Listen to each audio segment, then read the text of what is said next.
What up? Gabriel here. So we're about 5 months into the DLC, and I figured it's probably as good as time as any to kind of look at what has changed the most, at least from a data perspective, because we kind of have ideas in our mind of what feels stronger or weaker.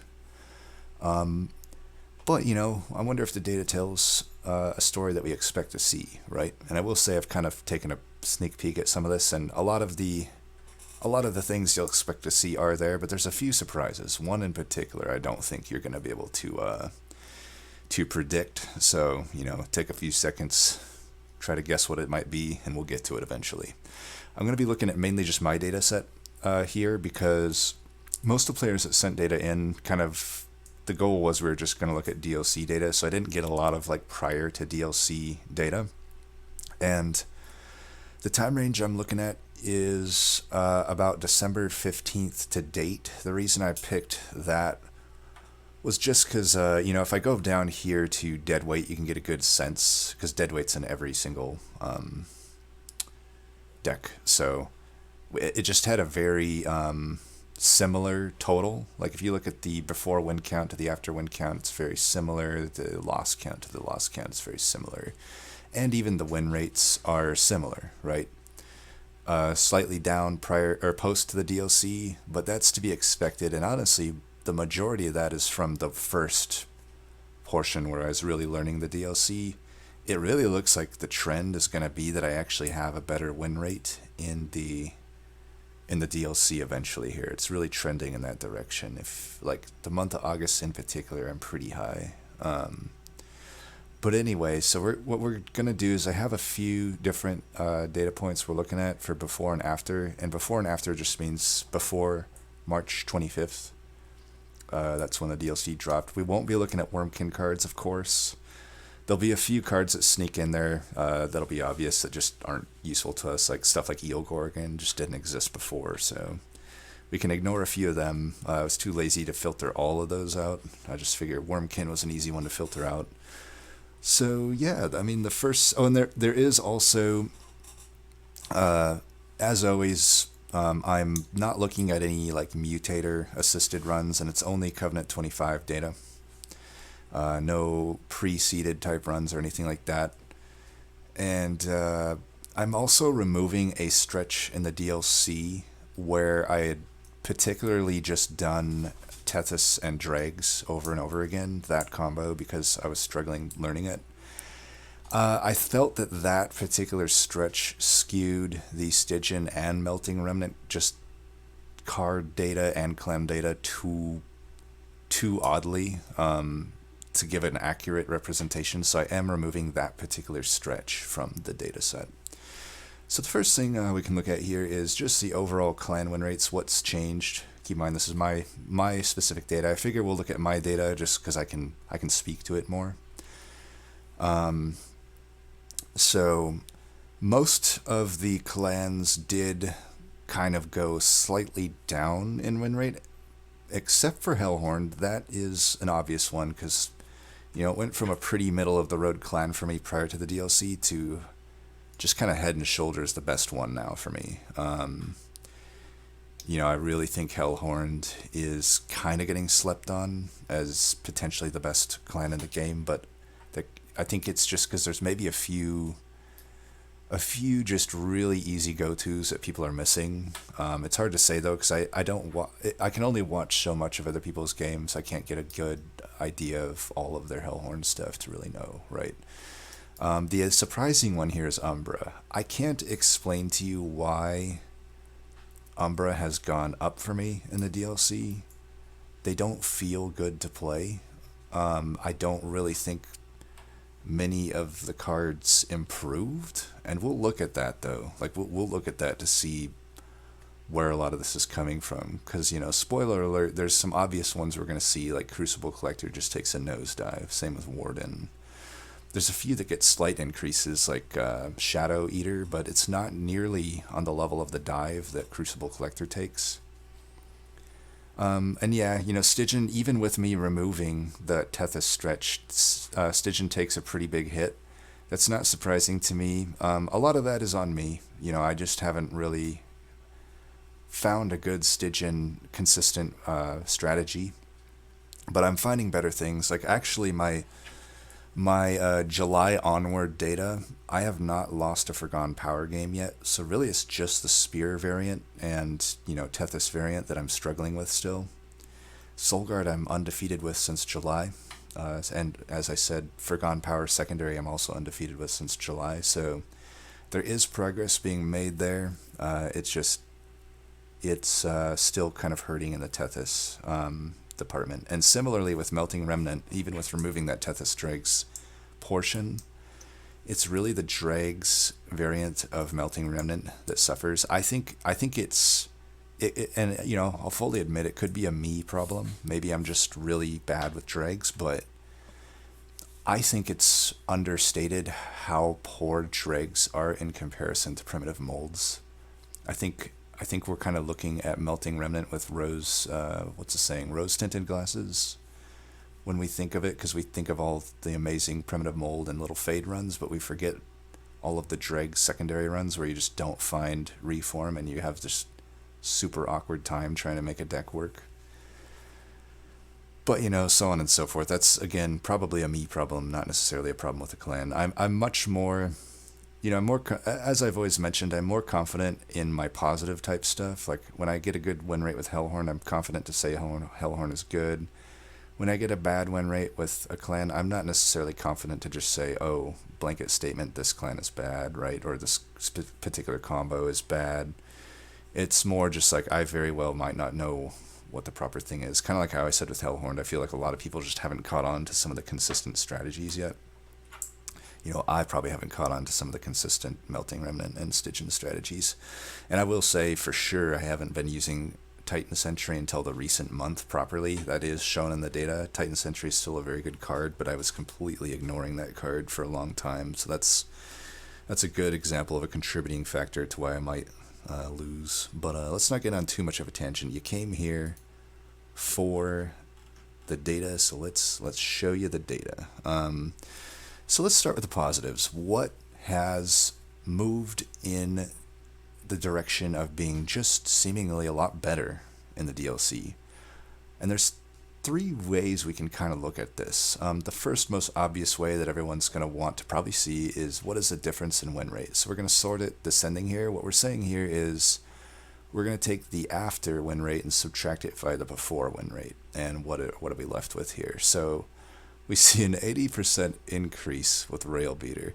Now keep in mind this is not all of my pre-DLC data. It's from December 15th on, because I wanted to be able to compare the totals as well, because I actually generally find that the totals are better to look at than just win rate, because win rate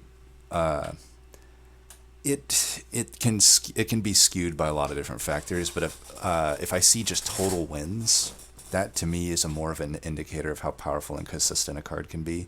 But right now, let's just look at win rate. You'll see a lot of redundancy in the difference in wins and win rate, but there's a few kind of outliers. Rail Beater, though, definitely one that gets a giant upgrade in the DLC. And keep in mind, this is more of a thing of they just reworked the card, right? This would happen if you were playing DLC or not. Rail Beater just went from a pretty mediocre to trash tier card, in my opinion, to one of the best cards in the game. Turns out melee weakness is very powerful, and the unit just has really good stats. It's 1 Ember, it's 2 Pip. It has a ton of health, basically 40 total of health, and 30 of that is in armor, which has its own kind of things that generally make it kind of better than health, I would say. But and even the 10 damage isn't abysmal. I mean, it's not great, but if you can find a multi-strike in this sucker, it's just fine for just your overall damage dealer. If you don't find multi-strike, it's still fine to be like a fluffer and a tank. You basically fluff the hit for the next unit behind it, and it'll just be a nice tank at that point. So it's just a super versatile card that really results in a lot of wins. I mean, if you look at it in the before DLC, I never won with it in that time range, and I lost with it 3 times. So A, it didn't really perform well, but B, I just wasn't picking it because I knew. I mean, honestly, Hellhorn, the way it was before the DLC, you just avoided those banner units like the plague. I would say it was even worse than current Umbra banner situation is. Like, the Hellhorn banners were laughably bad. But yeah, we just basically never picked Railbeater, but now we pick it and we win with it a pretty good rate. And that's through the bad period, remember. Like, I'm including all of the learning and growing pain period of the DLC, and it still results in like 80% win rate, 25-3, or 25-6, I should say. Branded Warrior, I don't think there's enough sample size here to really say much. Steelworker, though, definitely better. Went from a pretty bad card, similar to Railbeater. Like, it was just purely, it was only meant to be a tank, and it was a horrible tank. Even Railbeater was a better tank, I would say, before the DLC, but you know, I apparently picked it more than Railbeater before, in terms of before the DLC, so I'd won 6 times with it and lost 5 times with it prior to the DLC, and now I've gone 16 and 0 with it, so 100% win rate, even through the bad period. And that's, you know, we're not even looking at the times I've infused it. I've infused it countless times. It's one of my top 3 infusions. So very, very big there. Now, Thorn Hollow, this is another example of just the win rate not being a good metric to use here. I mean, I literally only used it 1 and 0, one time in the non-mutated runs. I will say I used this enough in the challenges to make a decision that I did not like the unit in the DLC. And I don't think I see much evidence, just kind of around the horn, to suggest Thorn Hollow is necessarily very good. But for the record, it was okay prior to the DLC. You know, I went 9 and 0 with, or 9 and 6 with it. So not super great, but it was at least pickable. Legion, yeah, it's. I mean, I'm surprised I actually picked it this much before. I kind of wasn't. I wasn't good with it though. You can see I was 6 and 7 with it before, and now I'm 6 and 1 with it after. I think Legion has definitely gotten a lot better. Bramble-Ash I can't comment on too much. I just don't really pick that card, and I don't like it. Warden. I mean, this is another one where the win rate is not a good determining factor, because you know, it went from pretty pickable, 21 and 11 before, to now it's just 1 and 0, similar to Thorn Hollow. I just picked it once, picked it enough in the challenge grind to know that I did not like this unit anymore, and I just don't pick it. You know, Wretch is, you know, even though the win rate's higher, I think it's about the same. Shroud Spike, though, it was good before, but I think it's probably the best Umbra card now. This is the card that actually enables you to crush an Umbra run. If you find Shroud Spike, you are a-okay to use your Umbra units now, because you actually have the card that can actually scale these fuckers and make them work. It went from, as I said, pretty good before, 14 and 7, which is about in line with my before Umbra win rate, but post DLC it's 18 and 1. So basically unlosable. Who knows what the one loss was. Just an incredibly powerful card now. Like, there's so many things you can do with it. A lot of consume return mechanics, -2 Ember. I think you're more likely also to find any given artifact. So like the artifacts, like the X cost one, you know, you get generally 2 more free artifacts in any given run, and you just have more gold in general to buy artifacts with. So I think you're slightly more likely to just find artifacts, I think, that can help it. Cannibalize, I don't have much to comment there. Dante, I mean, the candle, you know, that basically just represents Dante himself. I will say I generally reach for Dante more in the DLC than I did prior. My general thoughts prior were like it was kind of win more. Like, I would rather just secure my early game without those candles, and generally you wouldn't need Dante to beat a run. But now I'm like, there's just so much damage you have to output that why not try to get a Dante, right? Dante's almost like, if I can find any reason to justify it, I will do it. Sakrez, not much to comment on there. I don't know how to evaluate this card anymore. It just doesn't seem super useful to me anymore, but apparently I've gone 3 and 0 with it, so who knows. Primordium, I do think there's a little bit of a me factor here in the before, because I historically, maybe until the last couple of months, just never was taking aggressive enough. And let's be honest, aggressive is pretty busted. I just find it so boring that I typically wanted to always try for superfood and make it work.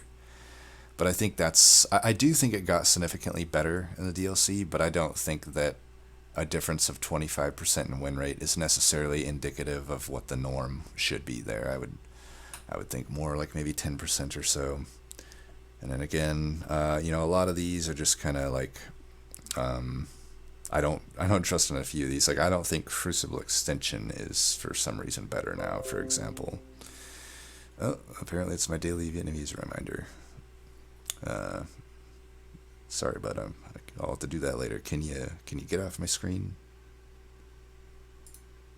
Thanks. Goddamn Windows up. It's so hard. I hate how Windows just does that. But anyway, where were we? Primordia. Yeah, I don't really trust this one here. Like some of these I don't really trust too much. Like maybe Ember Cache is better, even though it got nerfed. Wildwood Tome I could say I believe though. Like it's always been good, but it's the running theme here. You look at both of these, Tiresome Climb and Wildwood Tome, and the best defense is either a good offense or just preventing them from attacking. Wildwood Tome and Tiresome Climb fall into the prevent them from attacking type category. Make a unit quick, and they just die before they hit you. That's going to trump most of the defensive cards in this game. Same with Tiresome Climb. Day's a boss, Day's a flying boss, Day's just an enemy. It's versatile. Like, it's interesting. I had wondered what my Tiresome Climb stats were before, and apparently they were still pretty good. I never really felt it was a super good card before the DLC, but apparently it was. But it's a god tier card after. I mean, 95% win rate, even through my rough patch, at a very high pick rate. It's gone from the total, the difference in wins here has gone up in 22, right? Basically means I've picked it roughly, that much more than I did before. So it's like super, super takeable now and just super, super good. I wouldn't be surprised if they do kind of nerf the card. It is like that good, I feel, but I hope they don't, because I like it. I like my Tiresome Climb where it's at. Anyway, but yeah, so on and so forth. When we sort by win rate, it starts to get a little iffy here. Like some of these, I don't trust that Fortify is better. I think Fortify is pretty crap. But for whatever reason, the times I've had it, it's been pretty good. 11-1 with it. But who knows if that's because of Fortify or just because it's not really like a high priority removal card, and I probably just started with it, right? Now, Drain, I think, did get significantly better in the DLC. It's similar to, what do you call it, Tiresome Climb and what it does. It's not as good at it, but it's still, like, a good option for it. It solves the purpose of just really reducing the attack on these flying bosses, Divinity in particular, but it's definitely not too bad, especially if you double stack it or hold it over. At really just dealing with all of the bosses. It hard counters a few of them too, like a lot of basically all of the Ring 5 bosses, which can often catch you off guard, are pretty hard countered by Drain. So I do think Drain has gotten better. It's actually, even through my rough patch, 100% win rate post DLC, so hard to ignore stuff like that, right? But, we're sorting by win rate here. Like I said, I think a more important metric to look for here is just the overall wins. Now again, a few of these I just couldn't filter out, or I was too lazy to filter out. So Old Magic, these DLC only cards, of course, are going to have a ton of more wins because they had literally no wins before the DLC. But then you see some of these like Fledgling Imp, and I feel like this is where the real story is told. It's like Fledgling Imp went from a card I was like kind of picking before in the DLC to one that I am like just foaming at the mouth to find. I don't know if that's the right term. We'll go with it. Foaming at the mouth to find this one. It went from I pick it roughly, I don't know what that is, maybe close to 3 times as much maybe maybe more like 2.5 times as much, because there's the loss count here to factor in. But the win rate for before, it went from 64% up to 86%. I don't know. It's just this card has gotten so much better in the DLC. Now, again, similar to Railbeater and Company, it just got buffed. So this would be something that could probably also see the same spike in usefulness if I wasn't playing the DLC and I simply just, played the vanilla game and that patch came out. But I will say that it's pretty damn good with infusions and stuff. Its own essence is very good. Self-infuse, it becomes pretty insane. I mean, that's 20 damage to every unit on the floor every time you play it. At the base, we're not even factoring in things like Deranged Brute and Resonant Shard. Pretty ridiculous card. Tiresome Climbs, a lot of these same ones from the win rate column will be represented. And then you see ones like Horn Warrior. Like here, I wouldn't have seen it in the difference in win rate, because for whatever reason, even though I hardly picked it before in the DLC, it just did well. Like, I don't think it was a good card prior to the DLC, but apparently I went 5-1 with it before. But still, I would list Horn Warrior as one of the greatest improved units. I went from winning with it 5 times to winning with it 26 times. And, the win rate's arguably similar. I think Horned Warrior has gone up a lot. Last Stand as well. I think we kind of talked about this in the tier list video that we recently did with Night Angel and Never Nathaniel, but it's like before, it was similar to Dante, I feel. It was kind of win more. It was kind of fun to get that rage going, but yeah, you usually didn't need it. But for the record, it still performed well, right? But now it performs even better, and I can pick it around 3 times as much as I did before, so... Last Stand, another one that got a pretty big boost. Now, one thing I will say when I'm looking at the totals here, you're going to see a lot of the vanilla, aka non-exile, commons and champs show up when I sort this way, and also conversely when I sort the other way, you'll see the exiled variants. That's because I was doing specific exiled practicing for like an entire month there in the before time range, because remember the exiled tournament was like February or something, so there's going to be a bit of a skew there, which is unfortunate, but whatever. You just have to keep that in mind. So like, I wouldn't say I would use these overall wins to say anything about Restore or Rector, for example. And even when you look at Rector, I don't know, I've slightly gotten better with him. I think that's more just Rector's hard to navigate, and I'm slowly getting better with him. But like, like Adaptive Mutation, that's another one I think that got a lot better in the DLC. It was pretty niche before. You could do rage shenanigans with it, but similar to Last Stand, I just don't feel like it was that needed. Now it is. Like, now it's like, yeah, I'll use this to toggle a unit's health up to really high numbers, and then try to play it again to toggle that health into like super high damage. With Rage in particular, or Corrupt or Spine Chief in particular, it is absolutely insane. It went from still a pretty good card, but a niche card, niche at 72% before, but now it's at 90%, so pretty good. Molten Encasement, I think this is a me thing. I think Molten was probably pretty good at all points, but for the record, it's pretty auto-pick for me now. I think it's very, very, very good. I do think, though, that maybe it did get a boost in the DLC, because, similar to as we were talking about with Days and whatnot, stealthing all of your floor is also a great way to just prevent damage. That's going to be better than any sort of defensive stacking type card.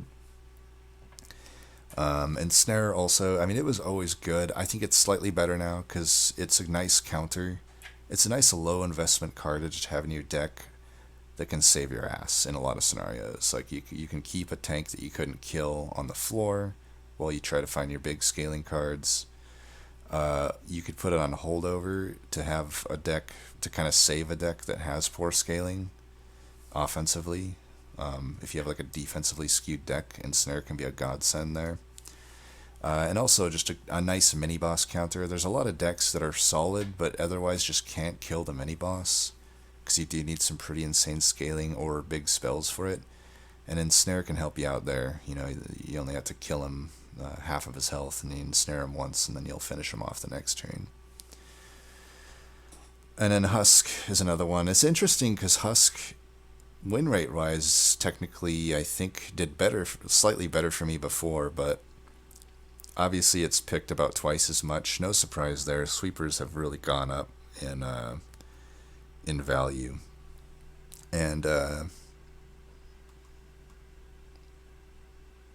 yeah, we talked about Dante. Shadow Eater doesn't go up as much as I thought it would, and I think, while I do think Shadow Eater has gotten a lot better in the DLC, you know, it has a lot of things that just have good infusions into it, and it generally, even without infusions, I do think it's just the best solid Umbra unit. It doesn't change the fact that it is an Umbra unit, and Umbra banners are just like not what you want to target on the map. It's like a last resort thing. Shout out to Papa Roach, but yeah, it's like a Papa Roach thing. Like, you just don't want to have a game plan that, if you want consistent wins, I'm pretty confident that you just don't go for Umbra banners. You get backed into a corner and you have to do it sometimes.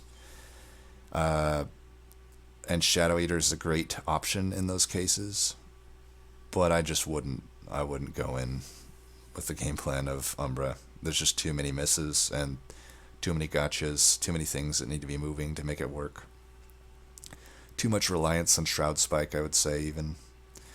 But yeah, and then we can go the opposite direction. So we've kind of, I think we've hit on basically everything that I wanted to hit on in terms of cards that got better. Probably worth noting Crushing Demise as well. It was always good, but I think it's even better now because there's just more tanks that you got to kill, many bosses. It's a great counter to many bosses.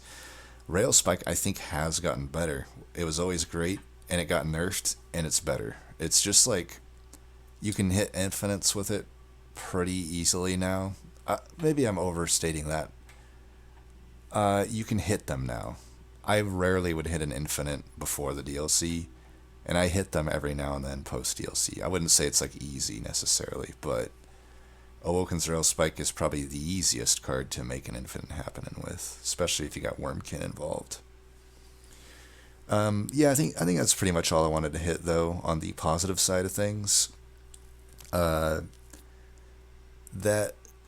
you know, there's really, I could scroll through really quick if you're curious about any of these others. But I suppose I just don't have huge things to say about a lot of these. Now let's look at the other side of things. What's gotten worse in the DLC?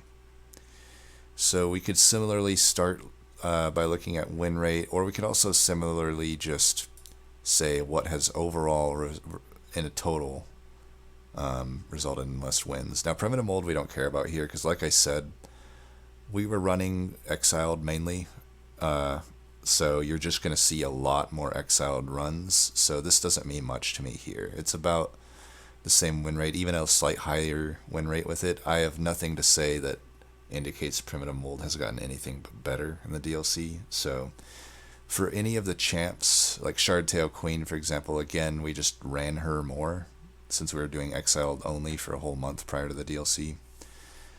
So, you know, sorting here isn't useful for either the Exiled starter cards or champs, so we'll just ignore those. But Welder Helper is the first one that shows up here. Very interesting. I think it's a great example of a card that is still great.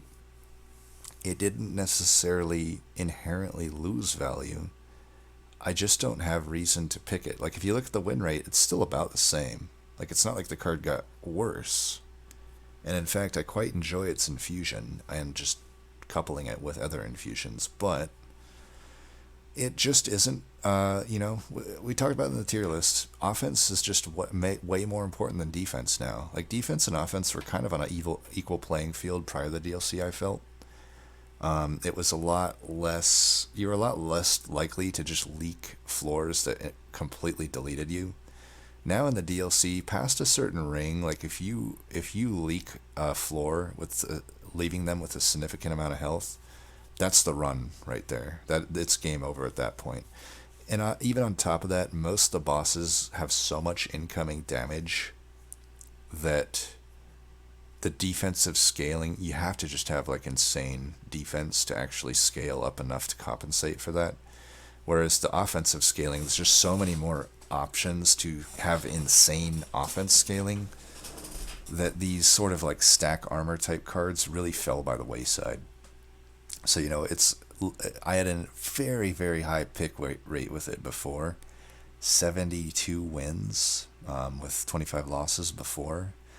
So, I was targeting this card quite often. Now I've only targeted it for 19 wins and 7 losses. So, gigantic fall. And this is one that I didn't expect to see this big of a fall. So this is one that kind of got me by surprise. I did generally feel, I knew that I picked it less. But I didn't realize it was this much less. And then Crystallis, this one's not a surprise to me. This is one of, there was kind of a trifecta of 3 Stygian common spells that were bread and butter for me pre-DLC. And that was Crystallis, Flash Freeze, and it's not on this page, but Ice Tornado. I felt those were top tier cards prior to the DLC. Now I don't. I still think Flash Freeze is okay, but I really don't think the other ones are that good anymore. That is maybe a personal preference thing, though, because I do think, I don't want to name any particular players, but there were some players that sent in data that, at least with Crystallis, seemed to be doing okay. But conceptually, I don't know. The way I feel about Crystallis is it falls off so hard late game that it's really hard for me to justify picking it at any decent rate. I'll only pick it if I absolutely need it to help me through the early to mid game. But outside of crazy spell weakness decks, I just don't see how Crystallis does much for you anymore. It's kind of overcosted for what it does. It doesn't really, you're lucky to kill a single unit with it anymore late game. Even if you put plus 30 damage on it, that's only doing a little over just 120 or so. It's really not that good. And plus everything has spell shield too, so it's you'd have to add piercing as well. And yeah, I just don't think it's very good anymore. Forgotten Power again falls into the exiled starting thing, starter card thing. And I will say it's funny because you look at here and technically I lost win rate with Forgotten Power. That means that I must have done very poorly during my learning phase with Forgotten Powers, because like I said, if you look at my July onward data, I've literally not lost with Forgotten Power. So another great example of I take everything that's low with a grain of salt. Crystallis very well may be just a good card, and I'm just not figuring out how to use it, right? Whereas Forgotten Power, at a certain point I did figure out how to use it, and it's an amazing card to me now. Titan Sentry is another one where I would ignore it completely in this data. This is a me problem, not a card problem. For the record, the win rate is still about the same, but I stopped picking it for whatever reason.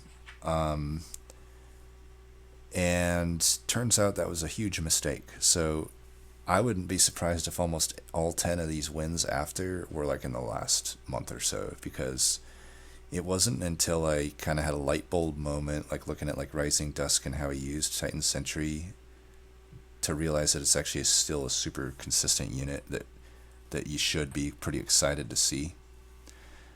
So this one is a me problem. Flash Freeze, I think, it's still okay, but it has kind of the Entumbra Assault problem with the 3 damage, where it's not going to kill a unit. Luckily, though, it has that Frostbite, so if you shoot them before they get to your floor, it has an advantage over Entumbra Assault in that it actually could still kill a Lightwing or a Shadewing, depending on what your upgrades are. But I still don't think it's as good as it used to be. And Nameless Siren I don't think is as good as it used to be either. Which is weird to say. But if you look at my before with it, it was 49 and 12. And I pick it a significant less amount now. Because it's and even the win rate. And keep in mind, I'm removing my really poor stretch of Stygian post-DLC. And it's still not performing very well. Very well could be a me problem, but I just feel it has such reliance on multi-strike. And another problem with it, I think it really falls by the wayside compared to Siren of the Sea now, because at 10 health, with all the amount of sweepers, with all the amount of spikes, I just don't think Nameless Siren, you have to basically slot a 25 health into it, or at least an incant armor into it, or it's just not going to survive without some sort of defensive support. So it doesn't allow you to do things like quick and multi-strike combined, which would be, kind of an ideal thing for a backliner to have, right? Like Siren can do that no problem because she just incants a few times and her health is good to go as a backliner. And not only that, she can serve as a frontline tank as well, compared to Siren, which really only has the one role it can do, which is a backliner. And I'd argue it's not as good of a backliner as Siren of the Sea anymore. So I do think Nameless Siren has fallen a bit. Crucible Collector, this is one where there's really no surprise, right? It went from a unit I picked quite often, 38 and 13 before then the DLC, 74% win rate, to now it's like 2 and 4 after. Not good. Probably one of the most crestfallen units. Is that even the right crestfallen? Is that the right term? Fall from grace? Whatever. Yeah, it fell from grace. Let's put it that way. Wickless Baron is a me problem. There are plenty of users doing quite well with Baron in the DLC. I just have not been using him properly. My Harvest game is still getting improved, which could be a way that maybe I make dregs work better. But definitely my Wickless Baron stats, I wouldn't say that Wickless Baron got worse. I would say that it got better, if anything, compared when I look at like pretty good Melting Remnant players' data. Wickless Baron is very solid. And Siren of the Sea, similarly, I would say my data is probably skewed a bit low here. I do think Siren of the Sea is probably one of the top units you can see in Stygian, but I don't know. I don't know how everyone feels. I feel like incant decks are more of a liability now than they used to be. Like prior to the DLC, it just seemed like I could make any incant deck work. Like for example, Guard of the Unnamed. I don't like it that much in the DLC because it's just purely a defensive unit, which is not going to help you with these gigantic waves. Whereas before, that wasn't much of a problem, right? Like I could usually kill a tank or two just with spells, and I could actually just survive with a super, as long as I could clear the waves with spells, I could just have my Guard of the Unnamed get a bunch of defense and have like a Tethys with even just a point of Chillwind in the back, and that would kill the bosses. Now you're not going to get either of those solved with just a Guardian of the Unnamed. You kind of need like multiple moving parts for these incant decks to work. I still think they're strong, but I think they're a bit more inconsistent than they used to be. And I think Siren of the Sea, even as good as she is, I think is reflected here. Like, I still think if she is your damage dealer, you do kind of need multi-strike. And I really don't like decks that rely on multi-strike. Like, if I can help it, I always try to not rely on something that absolutely needs a multi-strike in order to win.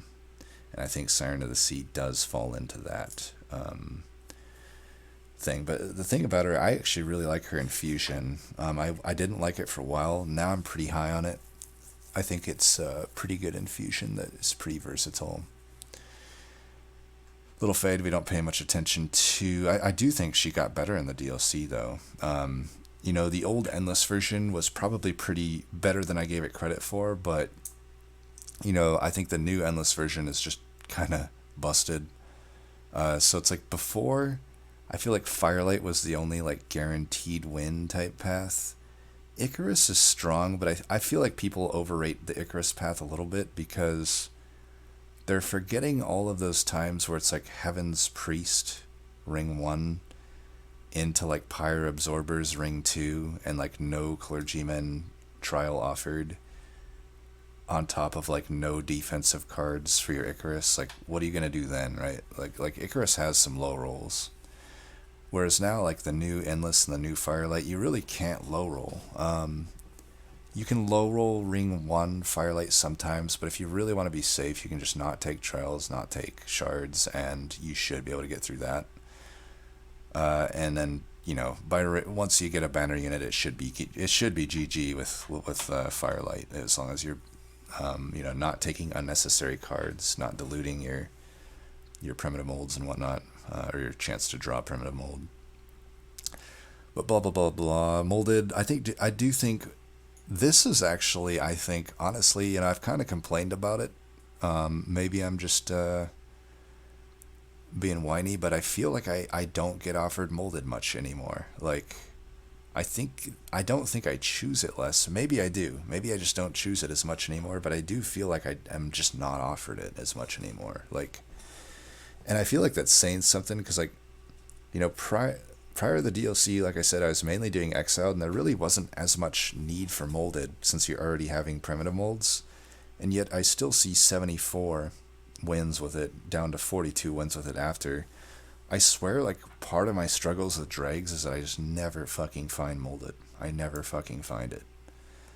Which makes just things very awkward, right? Like, draft can't be taken, like, very confidently anymore. Even things like, let's say I get a Paraffin Enforcer and do a self-infuse, like, I really need to find either Lady of the Reformed, or if I have Burnout Extension, it's like, I have 2 turns to find it.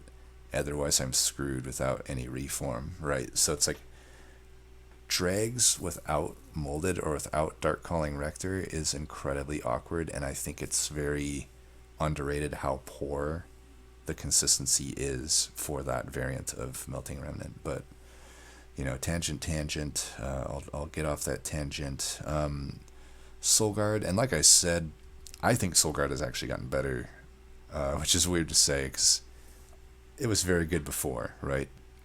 And my data here doesn't reflect that, but again, I've been 100% with Soulguard since July.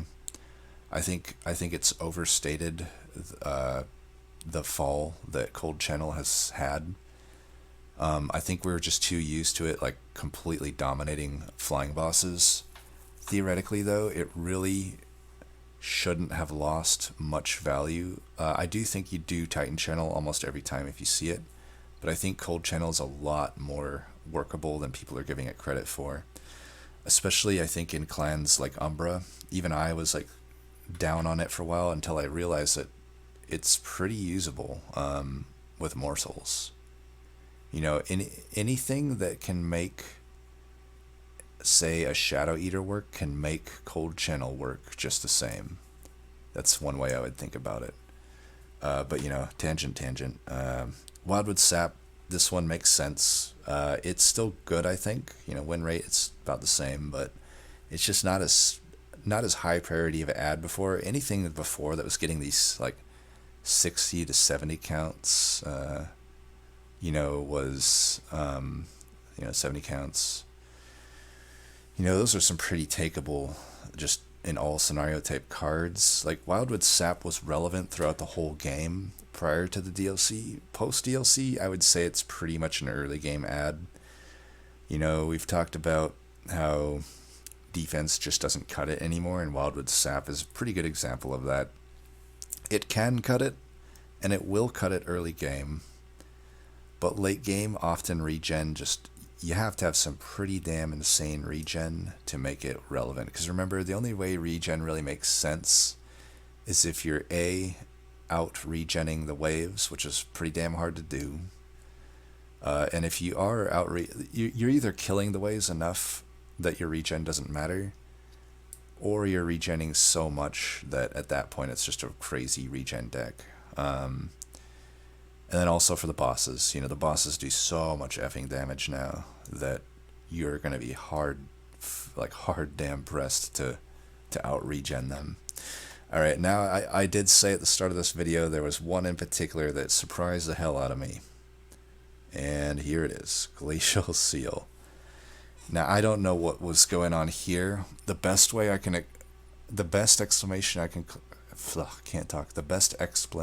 I can come up with here is that I think I was really training to try to get flying kills during that pre-DLC tournament training I was doing, and I guess Glacial Seal was often a part of that. That's the only explanation I can come up with, because I never recall thinking, oh, Glacial Seal is good, right? But apparently it was just some god tier of a card for me. 28 and 2 with it. 28 and 2. I'd be hard pressed to find anything post DLC that has that good of stats. One of the best fucking cards in the game, apparently, for me. Glacial Seal, 93% win rate. Pick it a pretty good amount of time. To now, it's like 3 and 2. Like, I really, like, now it's just, it doesn't make sense to add to a deck almost all of the time. Definitely, apparently, a fall from grace. I had figured it was shit before and shit after, but apparently it was okay before. Invigorating Solution, this one I think is more indicative of the fact that it got nerfed. I don't agree with this nerf. I think it should have had a clear advantage, a clear reason to pick it over Preserved Thorns. Because remember, Preserved Thorns and this used to both cost 0, and then Preserved Thorns, I literally can't talk. Preserved Thorns got a nerf first, right? It got nerfed to 1 cost, but Invigorating got left at 0.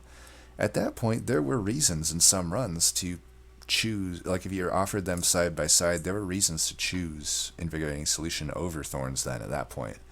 I thought that was a good state to be in. I really disagree with nerfing this to 1. It's still technically a good card at 1, but I just hate the fact that, honestly, from a value perspective, you really should never take oh my god, this is such a hard card to like say. Invigorating Solution. You just shouldn't take it over Preserved Thorns. There's just no reason. For the same Ember cost, the same draw, you'd rather just do some damage, and honestly, like, those stings cycling back through the deck is not a problem. It's almost always an advantage, I would say, for most deck types. It's pretty rare that you would ever want to take Invigorating over Preserved Thorns now, so I think they should revert that change. Anyway, though, it did lose value, both in how often you could pick it. You know, it's picked about 50%, what it used to be picked at, and it's lost win rate pretty significantly, I would say. And yeah, we're getting about to the end of it here. I mean, Hidden Passage, I think, is only picked. I still think it's very good. I still think overstacking is a very good strategy. Even win rate rise, it's actually higher, but it gets picked a little less. I could see that, because before I wouldn't really rely on Fledgling Imp that much, right? But now Fledgling Imp is like the go-to, so usually I'll lean toward a Fledgling Imp deck before trying to make an Overstack deck work. Overstack is kind of number 2 on the list now, but still it's really good. I wouldn't say it's crestfallen or anything. I think it's still a pretty good card. And Tumbra Assault's bad now, I think. I always thought it was pretty good before, but, you know, win rate rise, it wasn't that great before either, so maybe it's always actually been kind of like not that good of a card. I always felt it was one of the better morsel generation cards. Like, you know, you slap a plus 10 damage, put it on holdover prior to the DLC, and you can kill any backliner in the game and generate 2 morsels. I thought that was a pretty good deal. Now you can't. That will get you nothing now. That will kill absolutely nothing in the game, late game. Absolutely nothing, other than the Seraph Lightwings. That's it. And even if you put plus 10 in piercing on it, it won't kill anything in the divinity fight other than spike channelers. Literally, that's all it will kill. This card needs a buff. Buff it to 5 damage at least, and then it can at least kill a fucking Lightwing with 10 in piercing. It can't kill a Lightwing with 10 in piercing in the divinity fight, because those things have 15 health. And I think that's bullshit. Yeah, I have strong feelings about Umbra Assault, if you can't tell.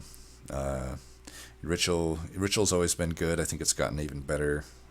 It's picked a little less. Maybe that's more on the same note of Hidden Passage, where like Fledgling Imp kind of just gets the nod over it. But, you know, win rate rise, it's definitely increased, and it's still picked a lot. Shroud Mitosis, oddly, yeah, this one was like pretty god tier before. You know, it was a 92% win rate before, with getting picked a ton, like 26 and 2 I was prior to the DLC. Now it kind of fucking sucks, honestly. Like, I'm only 4 and 3 with it, and every time I pick it, it just seems so fucking weak. It's like you're barely scraping by. You just wish it was a Shroud Spike instead. It's, you know, win rate rise, it had a pretty big fall. Shroud Mitosis, definitely one of the many Umbra cards that have gone down. Yeah, Warden, Crucible Warden, we talked about that. Similar to Collector, it's just not really all that good. Ice Tornado, another one that just kind of went down, like I said. Molting Imp as well. Not, I think the Infusion's still pretty good, but it used to be a unit. This is another one of those where just the Divinity world, it doesn't kill anything at 5 damage anymore. So it's like, you don't really keep it as a unit. If you take it, your plan is to use it as an infusion to get that 15 damage. So it's like the unit might it still get taken a decent amount just for the infusion, but as a unit, you just rarely want this as a unit in your deck. Whereas before, it was a pretty solid way to deal with Shade Wings and everything, or basically everything in the game other than Purifiers, it'll kill. Now it kills literally nothing at 5 damage. Even fucking some of the ring, like 4 and beyond backliners, or most of them really, it doesn't kill. So definitely a hit to Molting Imp. And the other thing I wanted to just check here was like I was a little curious, and I haven't even really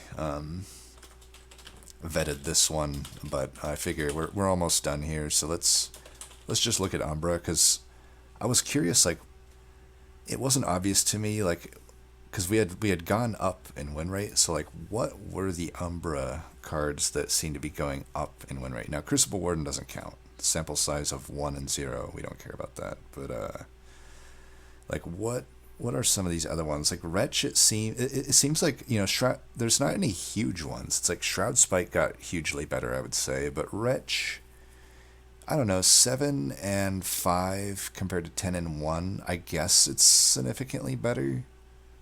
I don't know why that is. I mean, it's definitely good for Primordium, but it should have been good for Primordium before and after, so I can't explain Wretch. This might just be a playstyle thing with me. Cannibalize as well, like I guess if I do have morsel generation need, it is a pretty good one. It's a lot of high quality, 3 high quality morsels guaranteed is pretty good, but it just seems kind of niche. I guess Primordium's a big factor of it. I just got a lot better with Primordium. Maybe that's like the biggest thing. I don't know why Crucible Extension has performed so much better. I mean, I pick it at about the same rate, and I guess I just win with it more. I mean, floor space is definitely good, but I can't think of too many runs where Crucible Extension was the reason I won. I feel like I'm just adding this to runs that were already won, and I can't really say that Crucible Extension is necessarily good. Ember Cache, I guess it's pretty good in the DLC. Like, I still don't pick it at a high rate, but it seems to win a lot. Kindle, pretty low. Shadow Eater, so it's like, I don't know. It's hard to really say. Immortal Trade has seemed to gotten... I had figured Immortal Trade had huge jump up, but it wasn't as big as I thought. I pick it at about the same rate, and I win with it just a bit better. It's a bit better. I would have thought it would have been one of the larger ones. This is one of those where my assumptions did not match the data, right? But that's pretty much going to do it. We can really quick look at the rest of the players' data too. That's probably worth a look, even though, like I said, there's just not much prior to the DLC data here to go off of. If you look down, again, like Dead Weight is a good one to look at. Where is it? If we sort by card name, where's Dead Weight? Oh, no, we gotta take off Umbra. Dead Weight will be in every deck, so you can kind of get an idea of what the sample size of data is. So like here, there's 500 or so wins compared to 800 or so wins, but even more so, there's like a ton of losses after the DLC, which actually is interesting, right? Like if you look at it, granted, most of the sample size I got from players did not go up to the point I'm at. Most of the players sent me data at the point where it was like maybe July to mid-July. So they probably haven't, this is mostly from their growing pain period as well. But it is interesting to note that overall there was a massive drop in win rate for most of the players that sent me in data prior to DLC versus post DLC. Granted, a lot of players didn't send me data from prior to the DLC, so that's also factoring in here. So it's like maybe just the players that did send me prior data happen to be the higher win rate players. I don't know that for certain. And even if I did, I wouldn't say it, right? But, just real quick, does a lot of this line up with mine? Now, it's tough because if I sort by totals here, we're not going to get good representation because there's just so many more runs post DLC that we won't get good there. And even win rate wise, since the win rate is so much lower in the DLC, we're not going to get a whole lot of good examples of like positive win rates jumps. It is weird though that Bramble Lash, even in my data, supposedly it got better too, even though I hardly pick it. Is interesting that Bramble Lash has seemingly kind of gotten better. Maybe that's worth taking another look at Bramble Lash. Shadow Siege, not enough sample size there to see much. Siliphyte's an interesting one. I think it's pretty good in specific builds. I just don't think it's generally good. It's pretty good if you can buff a sweeper though. I just don't think the effect necessarily is often good, but maybe I'm wrong on that. So far we haven't seen huge things that like line up with my data. It does seem like Inferno has gotten better for most players, which I think is the general thing I hear around the horn, right? For me personally, I just don't really pick it anymore though. Kind of like what I said in the tier list video. Hoarfrost Effigy makes sense. I mean, it used to be pretty decent. Like you could stack some Frostbite on the flying bosses and get the kill.